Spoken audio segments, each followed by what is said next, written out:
Hello everyone.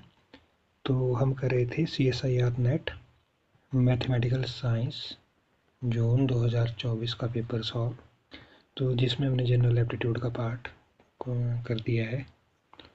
तो अब करेंगे हम पार्ट बी। तो क्वेश्चन नंबर 21 क्या है? Let V be a real vector space जिसका ऑर्डर है 2 cross 2 matrix with entries in R। Let जो T है वो मैप कर रहा है V to V। Denote the linear transformation defined by T of B is equal to AB for all जो B है वो बिलोंग कर रहा है V को, where जो A के वैल्यू गिवन है इधर दी हुई 2001। What is the characteristic polynomial of T? ये हमारे को फाइंड करना है। ठीक है, तो 4 ऑप्शन दिए, इसमें हमने सेलेक्ट करना है कि राइट कौन सा है। तो करते हैं इसका सॉल्यूशन। तो सबसे पहले हमारे को देखना क्या है इसमें कि इसमें पूछा गया था कि what is the characteristic polynomial of T. तो इसमें जो हमारे कॉन्सेप्ट यूज होंगे वो होंगे linear transformation and matrix representation. सबसे पहले तो ये आपको पता होना चाहिए कि होता क्या है।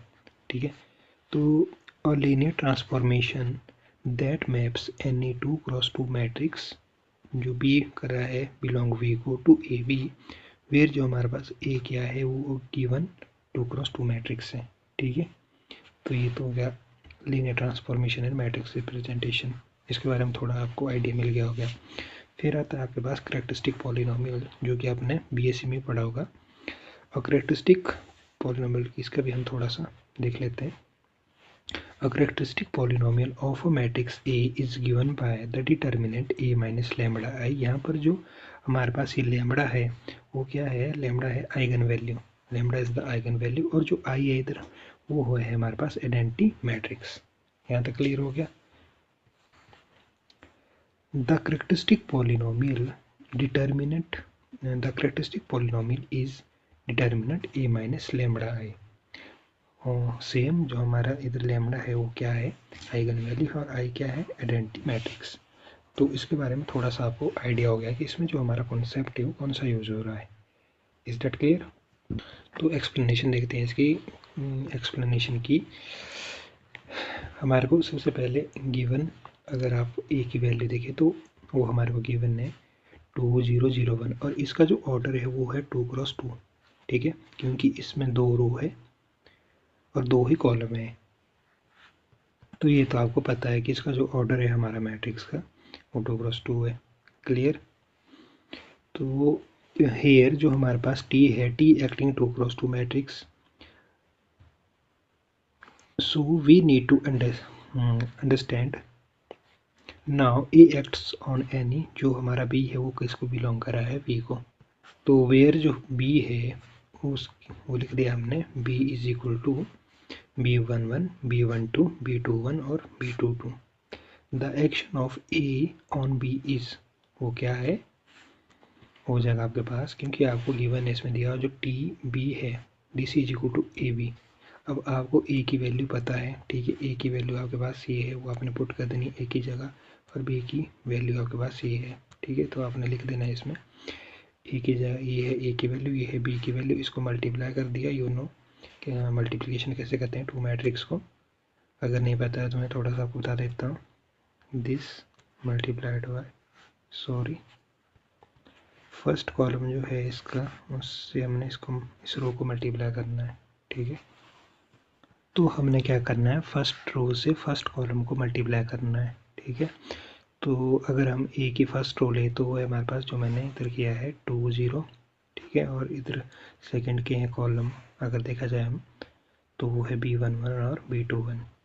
यू नो, जो रो होती है वो हॉरिजॉन्टल होती है और कॉलम वर्टिकल होते हैं। तो अब क्या करना है? पहले 2 से मल्टीप्लाई करेंगे इसको। ठीक है, तो आ गया 2 इंटू B11, तो हमने उधर लिख दिया है। फिर 0 से फिर बीच में आएगा एडिशन का साइन प्लस का, फिर आ जाएगा 0 मल्टीप्लाइड बाय B21, तो आ जाएगा 0। तो ये आपके पास जमा 0 आ जाएगा, तो वही रह जाएगा 2B11। क्लियर? अब इसी रो से हमने इस कॉलम को मल्टीप्लाई करना है, तो आ जाएगा 2 मल्टीप्लाइड बाय B12, तो आ जाएगा 2B12, और प्लस फिर आ जाएगा 0 मल्टीप्लाइड बाय B22, तो आपके पास वही आ जाएगा सेम, क्योंकि ये 0 आ जाएगा। तो अगर इसमें कुछ भी ऐड करें 2b12 में 0 ऐड करेंगे तो 2b12 ही आएगा। इसी तरीके से फिर हमने इसको सॉल्व करना है, ठीक है, सेम प्रोसीजर। इस रो से अब हमने इस कॉलम को मल्टीप्लाई करना, फिर इस रो से इस कॉलम को। Is that clear? तो हमारे पास ये आ जाएगा इसका प्रोडक्ट। ये उनके लिए जिनको प्रोडक्ट फाइंड नहीं करना आता है टू मैट्रिक्स का, अगर किसी को आता है तो इस पार्ट को स्किप कर सकता है, ठीक है। फिर आ जाओ आप नेक्स्ट। तो ये क्या कर रहा है कि this show how the transformation T scale the first row of the matrix B by 2 and leaves the second row unchanged, ठीक है, ये बता रहा है। नाउ हमने क्या करना है, now we represent T as a matrix that acts on the vectorization of 2 cross 2 matrix B. If we write the entries of B as vector, जो हमारा B है वो बिलोंग कर रहा है R की पावर 4 को, by stacking the column of B, तो इसको हम कैसे लिख देंगे फिर, that is जो हमारा B है उसको लिख दिया हमने, जो हमने सिंपली लिखा था पहले, B11 B12 B21 B22, ठीक है। सिंपली इस तरीके से हमने इसको पहले ये लिखा, फिर ये लिख लिया हमने, फिर B2 ये लिखा, फिर ये लिखा सिंपली, ठीक है। इस तरीके से इसको ओपन कर दिया। तो then the action of T on B can be represented as a 4x4 matrix, ठीक है। The effect of T is, तो जो हमारे पास T भी है वो क्या बन जाएगा, अब आपने जो स्टार्टिंग में जो लिखा था ये जो ये टर्म है इसको ओपन ऐसे लिखा है, जस्ट फर्स्ट 2 B11 फिर B1 B21 फिर 2B12 और B22, बस इस तरीके से लिखा है इसको सेम। तो देख सकते हो आप, यही है हमारा। फिर this can be written as a matrix multiplication, तो इसको लिख सकते हैं हम T B is equal to, अब इसको अगर 4x4 मैट्रिक्स में लिखे हम 2 0 0 1, तो कैसे लिखेंगे, इधर हमारे पास 0 आ जाएगा, इधर भी 0 आ जाएगा, इधर भी 0 आ जाएगा, इधर 0 और इधर 0, फिर इधर भी 0 और इधर आ जाएगा 2 0 0 1, ठीक है। तो ये बन जाएगा हमारे पास ऑर्डर इसका 4x4 में, क्लियर। और साथ में आ जाएगी हमारे पास b की वैल्यू भी, ठीक है, वो है B11 B21 B12 B22। अब इसके बाद 10 the matrix represented of T is, तो ये T की वैल्यू है आपके पास, यू नो, ये जो ये है ये T की वैल्यू है, तो वो आपने लिख दी है। अब नेक्स्ट स्टेप में the characteristic polynomial of matrix T is given by, तो P lambda is equal to determinant T minus lambda I. यहाँ पर जो हमारे पास आई है, ये जो I, sorry this is T, this is I, ठीक है, ये T है, T माइनस लैम्बडा आई है, दिस इज आई। तो जो आई है वो क्या है, 4x4 आइडेंटिटी मैट्रिक्स है। जो आई है मतलब उसका ऑर्डर कैसा है, 4x4, मतलब 4 रो है 4 कॉलम है, क्लियर। तो substituting T into this expression, तो हमारे पास जो ये T माइनस लैम्बडा आई है दिस, इसको लिख देंगे हम T का T माइनस लैम्बडा आई। तो इस स्टेप को हम कैसे कर सकते हैं, देखो T की वैल्यू आपको पता है क्या क्या है, यू नो, ये है हमारी T की वैल्यू, ये वैल्यू T की है।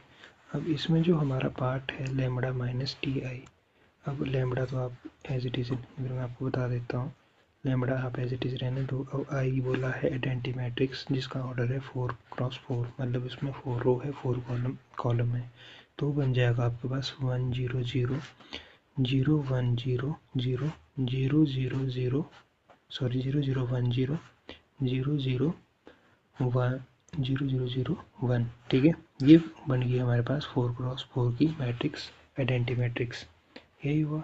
अब इसको लैम्बडा से जब हम मल्टीप्लाई करेंगे तो ये बन जाएगा लैम्बडा, ये भी लैम्बडा, ये भी लैम्बडा, ये भी लैम्बडा, ठीक है। अब टी की वैल्यू आपको गिवन है तो बीच में माइनस आ जाएगा टी, तो ये बन जाएगा टी माइनस लैम्बडा, ये है, सॉरी, अब ये बन गया हमारे पास टी माइनस लैम्बडा आई की वैल्यू हमने ये फाइंड कर दी है, ये वाली, ठीक है। तो टी की वैल्यू आपके पास अगर देखिए आप, टी की वैल्यू जो है वो है 2 0 0 0 0 1 0 0 2 0 0 1 0 0 0 0, ये है हमारे पास टी की वैल्यू इधर, ठीक है। और माइनस लैम्बडा आई की वैल्यू हमने फाइंड की है अभी, लैम्बडा 0 0 0 0 लैम्बडा 0 0 0 0 लैम्बडा 0 और 0 0 0 लैम्बडा, ठीक है। ये वैल्यू आ गई इसकी। अब इसको जब आप सॉल्व करोगे, ठीक है, तो सिंपली आपने मल्टीप्लाई करना है, सॉरी माइनस करना है, क्योंकि बीच में माइनस का निशान है। तो फर्स्ट टर्म आ जाएगा आपके पास 2 माइनस लैम्बडा, ठीक है। बाकी जीरो में से जीरो करेंगे तो जीरो ही आएगा, जीरो में से जीरो जीरो ही आएगा, क्लियर।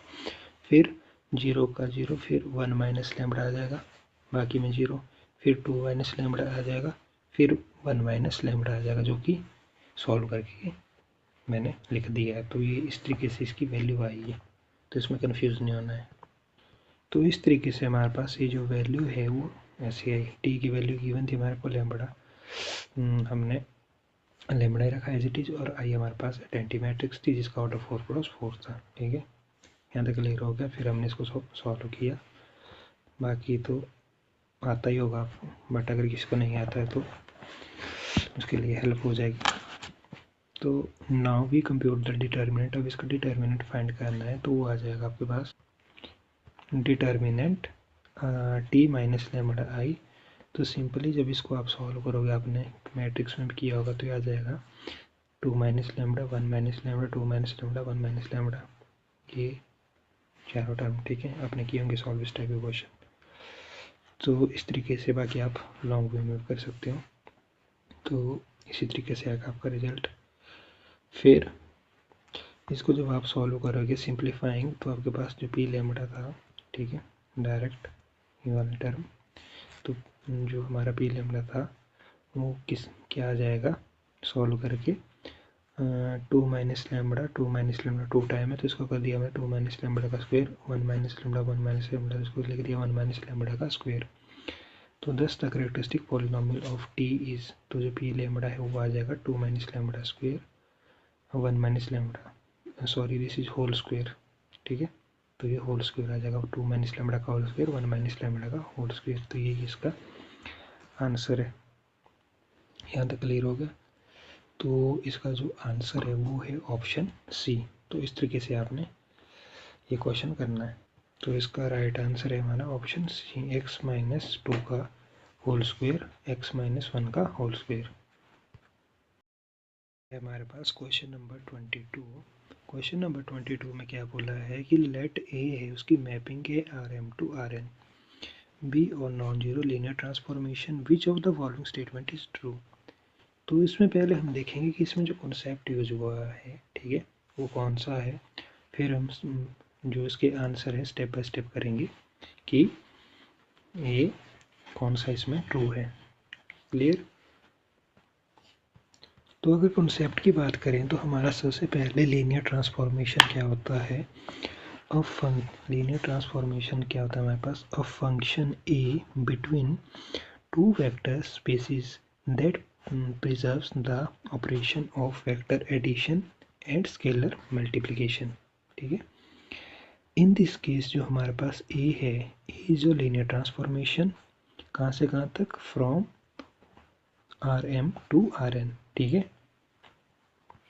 यहाँ तक क्लियर हो गया। ये था किसके बारे में, लीनियर ट्रांसफॉर्मेशन के बारे में कि क्या होता है। तो ये आपको आइडिया हो गया।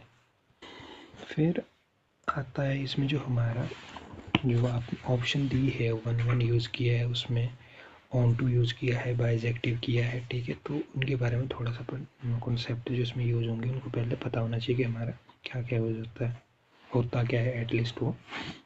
तो 1 to 1 जो होता है वो होता है इंजेक्टिव, आपने पढ़ा होगा।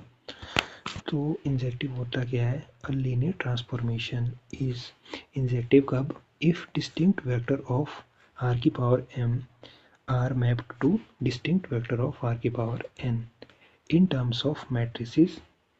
ये तो हो गया हमारा कि ये जो हमारा लीनियर ट्रांसफॉर्मेशन है, लीनियर ट्रांसफॉर्मेशन इज इंजेक्टिव कब होगी, जो हमारा जो डिस्टिंक्ट वेक्टर है जो r की पावर m है वो मैप करें डिस्टिंक्ट वेक्टर ऑफ r की पावर n को। ठीक है, ये तो होगा यहाँ तक एक। फिर अगर हम इसकी बात करें मैट्रिक्स में in term of matrices, A is injective if its null space only contain the zero vector। ठीक है, ये होगी हमारा अकॉर्डिंग टू डेफिनेशन मैट्रिक्स के अकॉर्डिंग।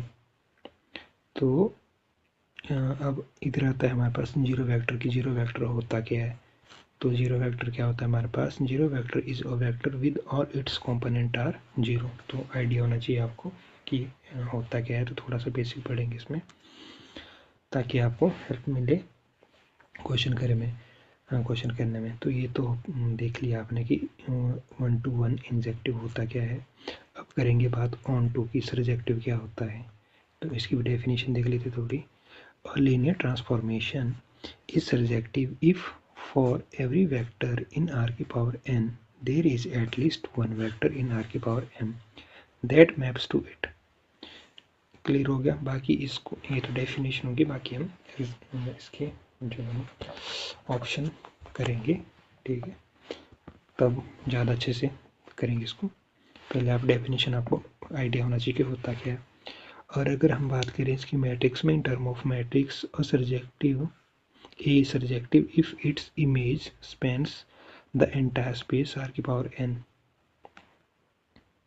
तो that is image of A is equal to R की power n। फिर आता है हमारे पास जो बाइजेक्टिव है वो क्या होता है हमारे पास, लीनियर ट्रांसफॉर्मेशन, सिंपल में लिखा है मैंने LT। Linear transformation is bijective if it is both injective and surjective. तो क्या होता है हमारे पास, बाइजेक्टिव। और bijective implies that the linear transformation has an inverse, meaning A can map r की पावर m to r की power n perfectly without losing or repeating information। तो ये था हमारा थोड़े कॉन्सेप्ट जो इसमें यूज होंगे। तो एक्सप्लेनेशन अगर वे, तो ऑप्शन 1 क्या लिखा है ऑप्शन 1 के अकॉर्डिंग कि जो हमारे पास if A is 1 to 1 but not onto, then जो हमारा m है वो ग्रेटर देन है n की। मैं इसकी बात कर रहा हूँ जो ऑप्शन ए है, if A is 1 to 1 but not onto, then इसमें क्लियरली बोला है कि जो m है वो ग्रेटर देन n है। तो इसको करते हैं पहले। तो ऑप्शन 1 को जो हमने सॉल्व करना है, तो उसमें क्या बोला है, if A is 1 to 1 but not onto then m is greater than n। तो हमने क्या किया कि कंसीडर सेट ले लिया x जिसके एलिमेंट है 1, 2 एंड 3। सो हमारे पास m के कितने एलिमेंट है, m के एलिमेंट हो गए हमारे पास 3, 1, 2, 3। एंड अब हमने एक सेट ले लिया y जिसके एलिमेंट है a b c d means की 4। तो सो n की वैल्यू होगी 4। ठीक है, तो यहाँ से अब क्या करेंगे हम कि डिफाइन द फंक्शन जो हमारा a है उसकी मैपिंग है x टू y, a की मैपिंग है x टू y। तो अगर हम ऐसा करते हैं तो हमारे पास जो a1 है उसकी वैल्यू आ जाएगी a, a2 की वैल्यू आ जाएगी b, a3 की वैल्यू आ जाएगी c। कैसे आएगा बताता हूँ आपको। सपोज आपने ये ले लिया x, इसकी वैल्यू है 1, 2 एंड 3। ठीक है, और ये ले लिया आपने y, इसकी वैल्यू है आपके पास a, b, c and d। ठीक है, ये तो हो गया डोमेन, ये हो गया इसकी रेंज। ठीक है, तो अब जो a है, a1 है, ठीक है, उसकी वैल्यू है, मतलब ये इसको मैप कर रहा है, ये इसको मैप कर रहा है, लेकिन 3 इसको मैप कर रहा है। इसका मतलब यही हुआ, क्लियर। ठीक है, मीन्स की जो a1 है वो इज इक्वल टू हुआ a के, और जो a2 हुआ किसकी इक्वल हुआ b की, और जो हमारा a3 हुआ वो किसकी इक्वल हुआ c के। यहाँ तक क्लियर हो गया आपको। तो यहाँ से क्या बोल सकते हो आप कि this function is 1 to 1 means की no two column in x map the same element in y but not onto। onto क्यों नहीं है, the element d है in y is not mapped by any element of x, जो कि आपने clearly देखा। जैसे हमने लिया था x, ये ले लिया y, 1, 2, 3 ये इसके एलिमेंट थे, ये थे a, b, c, d। तो देखो 1 a को करा था, 2 b को करा था, और जो 3 था वो c को मैप करा था। बट जो d है उसको कोई मैप नहीं कर रहा था। द एलिमेंट इन वाई, जो ये है एलिमेंट इन वाई, जो डी है वो किसका एलिमेंट था, वाई का, is not mapped by any element of x, तो कोई भी एलिमेंट एक्स का इसको मैप नहीं कर रहा था, तो ये ऑन टू नहीं है। इन दिस केस जो हमारा m है वो तो 3 है और n है हमारे पास 4, बट हमारे को गिवन क्या दिया है कि जो m है वो लेस देन n है, तो 10 जो ये फंक्शन है वो क्या है, injective but not surjective. Clear. तो providing a counter example to the condition m is greater than n। But अगर आप एग्जाम्पल देखो उसमें क्या बोला है कि जो हमारा m है वो ग्रेटर देन है n के स्टेटमेंट। जब आप ऑप्शन 1 को देखोगे उसमें क्लियरली दिया है कि if a is 1 to 1 but not onto, तो देन जो हमारा है m है वो ग्रेटर देन n है, बट हमारे पास क्या आ रहा है, जो m है वो लेस देन n है। ठीक है, तो इसका मतलब जो है हमारा रिजल्ट है वो ट्रू नहीं है। ठीक है, मतलब राइट आंसर नहीं है। इसी तरीके से अगर हम सेकंड देखिए ऑप्शन 2, तो ऑप्शन 2 में क्या लिखा है, ऑप्शन 2 में दिया है कि if A is onto but not 1 1, मतलब ऑन टू है बट 1 1 नहीं है, देन जो हमारा m है वो लेस देन n है। तो उसको सॉल्व करते हैं। तो option consider the set x जो है वो ले लिया हमने 1 2 3 4, सो m इज़ 4, और लेट y के ले लिया हमने element a b c, so n is equal to 3। ये क्लियर हो गया। तो हमने फंक्शन डिफाइन द फंक्शन जो a है वो मैप करा है x टू y बाय जो a1 है वो a है, a2 is equal to b, a3 is equal to c और a4 is equal to c। अब इसको अगर हम इस तरीके से देखें, अगर इसकी मैपिंग करें, x इसको ले लें और इसको y ले लें, तो ये आ गया हमारे पास 1 2 3 4, इधर आ गया हमारे पास a b c। तो यहाँ क्या बोल रहा था, a1 a को मैप कर रहा है, सही है, a2 b को मैप कर रहा है, सही है, a3 जो है वो c को मैप कर रहा है, और a4 जो है वो किसको मैप कर रहा है, c को। अब यहाँ से आप क्या बोल सकते हो कि जो आपका this function is onto because every element of जो आपके y है is mapped by some element of x। ठीक है, ये क्लियर है, क्योंकि जो हमारे क्योंकि आप देख सकते हो कि जो हमारा a है, ठीक है, वो मैप कर रहा है 1 को भी कर रहा है, और b जो है वो 2 को भी मैप कर रहा है, c जो है हमारा 3 को भी मैप कर रहा है। ठीक है, अगर आप उल्टा भी देखें तो यहाँ से क्या बोल सकते हो आप कि जो हमारे जो दिस फंक्शन है, this function is onto every element of जो y है is mapped by some element of x। तो जो y के एलिमेंट है, जो ये y है, ठीक है, ये मैप कर रहे हैं, x को भी मैप कर रहे हैं। क्लियर। तो यहाँ से क्या, और सेकंड हमारा क्या निकलता है यहाँ से कि however it is not 1 to 1, क्यों नहीं है, बिकॉज हमारे पास जो दो एलिमेंट है इन x, जो हमारा थर्ड और फोर्थ है, वो किसको मैप कर रहे हैं, थर्ड और फोर्थ, ये c को मैप कर रहे हैं, इसलिए ये 1 to 1 नहीं है। क्लियर। और डेफिनेशन आपको पता है, तो map to same element c in y, जो मैंने आपको बता दिया है। ठीक है, y के एलिमेंट तो कर ही रहे हैं मैप, x के भी कर रहे हैं, बट ये 1 to 1 नहीं है, क्योंकि जो x के एलिमेंट है 3 और 4 वो किसको मैप कर रहे हैं, वो c को मैप कर रहे हैं दोनों। तो यहाँ से हम बोल सकते हैं कि ये ऑन टू तो है बट 1 1 नहीं है। तो इन दिस केस जो हमारा m है वो 4 है, n हमारे पास 3 है, बट जो m है, ठीक है, इसके अकॉर्डिंग m हमारा क्या है, ग्रेटर देन n से है। क्लियर दिख रहा है, क्योंकि 4 इज ग्रेटर देन 3। तो हमारे को एग्जांपल में क्या बोल रहा है कि this function is surjective but not injective. ये क्लियर हो गया आपको। तो हमने जो ऑप्शन 2 ली थी उसमें के अकॉर्डिंग क्या है, the function is providing a counter example the condition is m less than n। तो उसमें जो कंडीशन थी वो क्या थी दी हुई कि m क्या है, लेस देन है n से। तो ये भी हमारे पास ट्रू नहीं होता है।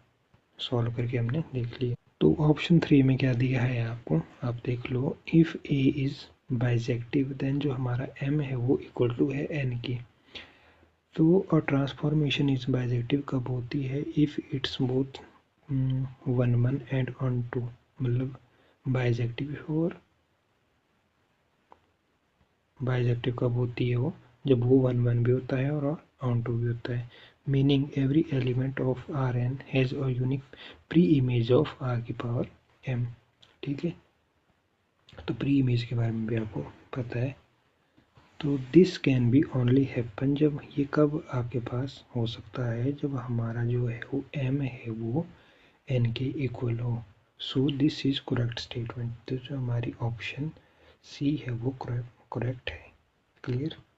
जैसे हम मान लो एग्जांपल ले ले, x ले ले, y ले ले, ठीक है, ये ले लिया हमने 1 2 3 4 इसके एलिमेंट, इसके ले लिया a b c d।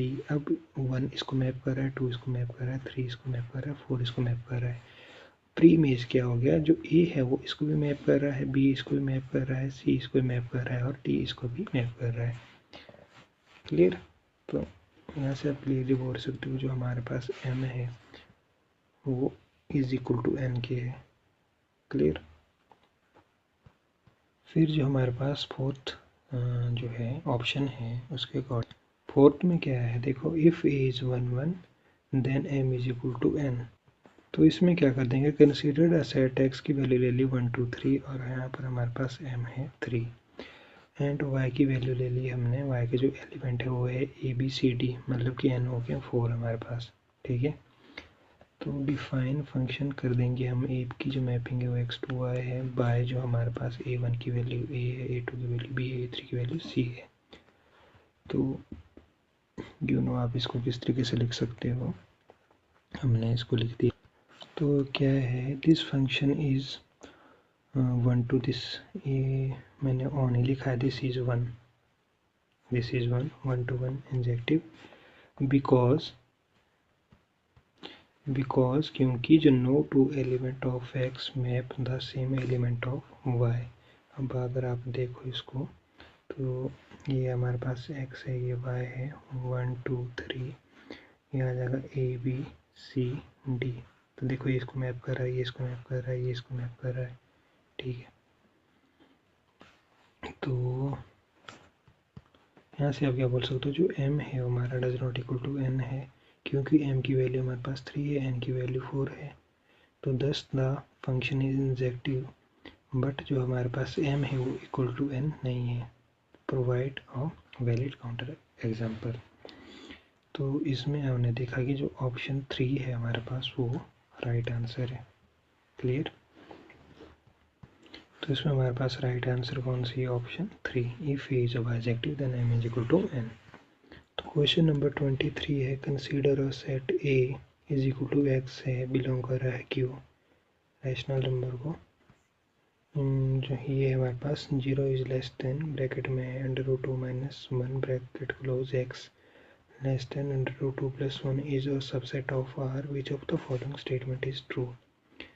तो सबसे पहले इसमें हमने कॉन्सेप्ट देखने के कौन से यूज़ हो रहे हैं, फिर इसमें जो हमारा कॉन्सेप्ट यूज़ होगा वो होगा स्पिरमम और इन्फीमम का, you know very well. And the supremum, इसके बारे में थोड़ा देख लेते हैं।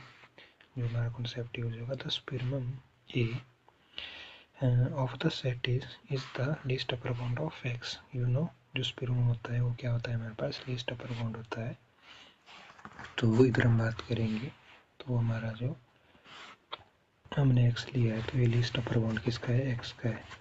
तो इन्फीमम है, the infimum A is the greatest lower bound of x। तो फॉर एग्ज़ाम्पल अगर हम देखें, अगर हम बात करें 0 1 2 3, इसमें अगर आपसे पूछा जाए कि इसमें लिस्ट अपर बाउंड क्या है और ग्रेटेस्ट लोअर बाउंड क्या है। अब जो हमारे पास लिस्ट अपर बाउंड है वो है LUB, वो है हमारे पास 3। कैसे है, अब 3 के बाद क्या आता है हमारे पास 4, फिर आता है 5, फिर आता है 6। अब अपर बाउंड की बात करें, लिस्ट अपर बाउंड, ठीक है, इसको समझो आप। तो लिस्ट अपर बाउंड का मतलब हुआ कि अपर बाउंड में लिस्ट एलिमेंट कौन सा है हमारे पास, वो है 3। तो 3 is the list upper bound. ठीक है, ये क्वेश्चन पूछ जाते हैं, मैं जस्ट आपको नॉलेज के लिए बता रहा हूँ, क्योंकि इस टाइप के क्वेश्चन हो सकता है आगे भी आपसे पूछे जाए, तो आपको पता होना चाहिए कि ग्रेटेस्ट लोअर बाउंड और लिस्ट अपर बाउंड क्या है। वैसे तो आता ही होगा आपको, बट अगर नहीं आता है तो बता देता हूँ। तो लिस्ट अपर बाउंड का आपको आइडिया हो गया कि 0 1 2 3 में हमारे पास लिस्ट अपर बाउंड है 3, क्योंकि उसके आगे के एलिमेंट भी लेने हैं हमने, जैसे 4 5 6। तो इससे आपको ये माइंड में रखने, आपने लिखने नहीं है, ये मैं जस्ट आपको एग्जांपल बता रहा हूँ। तो जो 4 5 6 है ये इसके अपर बाउंड है, बट हमारे से पूछा गया लिस्ट अपर बाउंड, तो लिस्ट अपर बाउंड तो इसमें 3 हुआ। तो यहाँ ये आपको क्लियर हो गया। अब आपसे पूछा जाए कि इसमें ग्रेटेस्ट लोअर बाउंड क्या है। ठीक है, तो ग्रेटेस्ट लोअर बाउंड, अब इसके 0 से पहले आता है हमारे पास -1 -2। अब लोअर बाउंड में हमारे पास ग्रेटेस्ट कौन सा है। ठीक है, इनमें से हमारे पास ग्रेटेस्ट कौन सा है, तो 0 है। ठीक है, सीधी सी बात है। तो हमारे पास जो 0 है वो है ग्रेटेस्ट लोअर बाउंड, और जो इसमें 3 है वो है लिस्ट अपर बाउंड। इस तरीके से आप इसको समझ सकते हो। इसके आपने आगे वाले एलिमेंट लेने, उससे आपको आइडिया मिल जाएगा। ठीक है, लोअर बाउंड में हमारे पास ग्रेटेस्ट कौन है इनमें से, वो है 0। ठीक है, इससे पहले वाला देखना हमने। और इसमें हमारे पास लिस्ट अपर बाउंड में हमने अपर बाउंड में हमारे पास लिस्ट कौन सा है, वो था 3। तो यहाँ से आपको एक आइडिया मिल जाता है। तो ये मैंने एक एग्जांपल बता दिया है। तो इसमें जो 0 है वो ग्रेटेस्ट लोअर बाउंड है, और जो 3 है वो है आपके पास लिस्ट अपर बाउंड। तो we are given the set, हमारे पास वैल्यू दी है। ठीक है, इनक्वालिटी दी है as a subset of R, and we need to determine the correct supremum and infimum of the set. ठीक है, तो we are asked to solve for x in the inequality लिखनी है पहले आपने, तो इसको हमने एज इट इज़ लिख दिया है नीचे। अब इसको जब आप सिंप्लीफाई करोगे तो दिस सिंप्लाइज ये आ जाएगा 0 is less than x is less then √2 + 1 divide by √2 - 1। अब इसमें क्या करना है हमने कि जो इसका न्यूमिनेटर पार्ट है और जो डिनोमिनेटर पार्ट है, मतलब इसका जो अंश है और इसका जो हर है, उसमें हमने मल्टीप्लाई करना है √2 + 1 से, और इधर भी करना है √2 + 1 से। तो ये हमारे पास हमने वैल्यू इधर लिख दी, इसको हमने मल्टीप्लाई किया जो मैंने इधर दी वैल्यू। ठीक है, तो ये जब इससे मल्टीप्लाई करेंगे तो ये आ जाएगा, जो आपके पास न्यूमिनेटर पार्ट है वो आ जाएगा √2 + 1 का होल स्क्वायर, और डिनोमिनेटर पार्ट आ जाएगा √2 का स्क्वायर प्लस -1 का स्क्वायर। तो इसको जो सिंप्लीफाई करेंगे तो ये आ जाएगा आपके पास, इसमें हमारा जो फॉर्मूला यूज होगा वो होगा a + b का होल स्क्वायर। यू नो ये होता है a² + b² + 2ab। ठीक है, अब देखो जो हमारे पास a है वो इधर है √2 का स्क्वायर। अब √2 का स्क्वायर आ जाएगा आपके पास 2, प्लस हमारे पास b का स्क्वायर आ जाएगा 1, क्योंकि हमारी b की वैल्यू 1 है, 1 का स्क्वायर 1, और 2ab 2 × √2 × 1 तो आ जाएगा 2√2। तो हमारा न्यूमिनेटर पार्ट सॉल्व हो गया। इसी तरीके से अगर हम डिनोमिनेटर करें तो देखो √2 का स्क्वायर कितना होता है, यू नो, तो √2 को लिख सकते हो आप 2 की पावर 1 डिवाइड बाई 2, क्योंकि अंडर रूट की बात करें तो अंडर रूट को लिख सकते हैं 1 की पावर 2। ठीक है, तो 2 का 2 एज इट इज, √2 को लिख दिया 1 डिवाइड बाई 2, और 2 लिख दिया हमने इधर। अब 2 से 2 कैंसिल हो जाएगा, क्योंकि 2 की पावर में 1 है। ठीक है, तो ये 2 से 2 कैंसिल हो जाएगा, तो इधर आ जाएगा 2 की पावर 1, तो 2 की पावर 1 होता है 2। ये सॉल्व हो गया, तो -1 का स्क्वायर हो गया -1, तो ये सॉल्व हो गया, 2 + 1 हो गया 3, और 2√2 एज इट इज़, और 2 - 1 हो गया 1। तो न्यूमिनेटर में हम आगे हमारे पास ये डिनोमिनेटर में आ गया 1, तो इसको लिख सकते हो आप 3 + 2√2। सो जो हमारे पास इनइक्वालिटी है वो बन जाएगी, इनइक्वालिटी देखो यहाँ पर हमारे पास क्या थी, 0 is less than x is less then ये। ठीक है, अब हमने ये सॉल्व कर दिया तो हमारे पास आ जाएगा 0 is less than x is less than 3 + 2√2। ठीक है, अब हमारे पास the set consist of rational number x belong to q, the satisfy the inequality, therefore जो हमारे पास सुपरमम ऑफ ये है ऑफ दिस सेट इज 3+2√2। यहाँ से आप देख सकते हो कि जो हमारे पास सुपरमम है वो 3+2√2 है और इन्फीमम हमारे पास 0 है। क्लियर, सिंपल सी बात है। Which is the list of amount of x, तो मैंने बता दिया आपको कि हम सुपरमम कैसे निकालते हैं, इन्फीमम कैसे निकालते हैं। तो if A infimum A is 0 since जो एक्स है वो अप्रोचेज क्या करेगा, approaches since x approaches but reaches 0 from the positive side. तो हमारे पास जो करेक्ट स्टेटमेंट है वो है ऑप्शन 2, आई थिंक 2, या ए इज इक्वल टू 3+2√2। तो इसका राइट आंसर है, तो ऑप्शन 2 इसका राइट आंसर है। फिर आता है हमारे पास क्वेश्चन नंबर 24। ये हमारे पास वोल्टेरा इंटीग्रल इक्वेशन। तो let U be the solution of Volterra integral equation, value दी है, ठीक है। तो देन जो हमारे पास u1 की वैल्यू होगी वो क्या होगी, ऑप्शन है हमारे पास a की वैल्यू 0 है और b हमारे पास ऑप्शन है 1 और c है हमारे पास 2 और जो हमारे पास d है वो है 2e⁻⁻1, ये इसकी ऑप्शन है। तो सबसे पहले आपको पता होना चाहिए कि जो वोल्टेरा इंटीग्रल इक्वेशन होती क्या है, इसके बारे में थोड़ा सा बता देता हूँ मैं। और linear integral equation of the form ये होती है हमारे पास h of s is equal to h of s into g of s,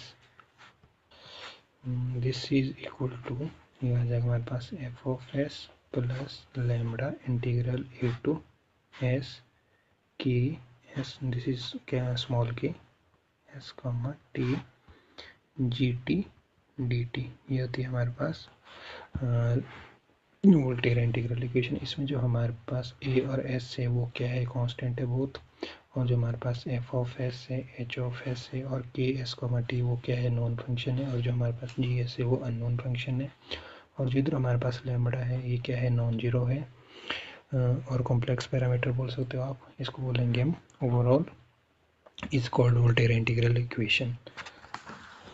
ये होती है हमारे पास थर्ड काइंड की। तो इसमें केसेस आते हैं हमारे पास फर्स्ट काइंड, सेकंड काइंड और होमोजेनियस वोल्टेरा इंटीग्रल इक्वेशन। अगर फर्स्ट काइंड की बात करें हम, तो फर्स्ट काइंड में क्या होता है हमारे पास कि जो हमारा h ऑफ s है हम उसको पुट कर देते हैं 0।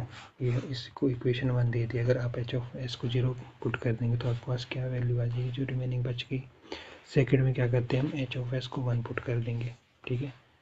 और फिर जो हमारे पास वोल्टेरा इंटीग्रल इक्वेशन आएगी सेकंड काइंड के लिए, फॉर होमोजेनियस के लिए, उसमें जो इक्वेशन हमारे पास थर्ड बनेगी, ठीक है। जब h ऑफ s को हम 1 पुट करेंगे उसके बाद हम क्या करेंगे, जो हमारा f ऑफ s है उसको हम 1 पुट कर देंगे, 0 पुट कर देंगे, तो हमारे पास निकल जाएगी होमोजेनियस वोल्टेरा इंटीग्रल इक्वेशन, जो होती है हमारे पास g of s is equal to lambda integral a to s k s t gt dt। तो ये होती है हमारे पास वोल्टेरा इंटीग्रल इक्वेशन, ठीक है। तो ये मैंने थोड़ा सा बता दिया, और इसका जो आंसर है वो होगा हमारा ऑप्शन ए, जो कि है 0। तो आपने खुद एक बार ट्राई कर लेना है इसको, मैंने थोड़ा सा हिंट दे दिया। और इसकी जो वीडियो है वो भी मैं इसमें मेंशन कर दूंगा, ठीक है। इस पर मैंने पर्टिकुलर वीडियो बनाई है, वोल्टेरा इंटीग्रल इक्वेशन और फ्रेडहोम इंटीग्रल इक्वेशन। आपके फ्यूचर में इसका अगर यूज़ होता है, ठीक है, तो आप वहाँ से देख सकते हो। तो उसमें मैंने बताया कि फ्रेडहोम इंटीग्रल इक्वेशन जो होती है टाइप, उसके बताया कि स्पेशल केसेस बताया उसमें, तो उससे भी आप देख सकते हो, क्लियर कर सकते हो। इधर मैंने थोड़ा सा आपको हिंट दे दिया है कि क्या होती है, तो इसको अपन को ट्राई कर लेना एक बार। मैंने फॉर्मूला बता दिया आपको, इसका आंसर बता दिया, ऑप्शन ए इसका आंसर है 0, ठीक है। और बाकी इसका PDF में टेलीग्राम पे अपलोड कर दूंगा जो मैंने पढ़ाया अभी। बाकी जो मैंने पार्ट 4 तक जितना पढ़ाया है उसके मैंने ऑलरेडी अपलोड किए हैं उसमें टेलीग्राम में, तो वहाँ से भी आप देख सकते हो। बाकी आपने खुद भी एफर्ट करना है, अगर कहीं मुझसे कोई कमी रह रही है या आपको समझ नहीं आ रहा तो आपने खुद भी एक बार अपने से ट्राई कर लेना।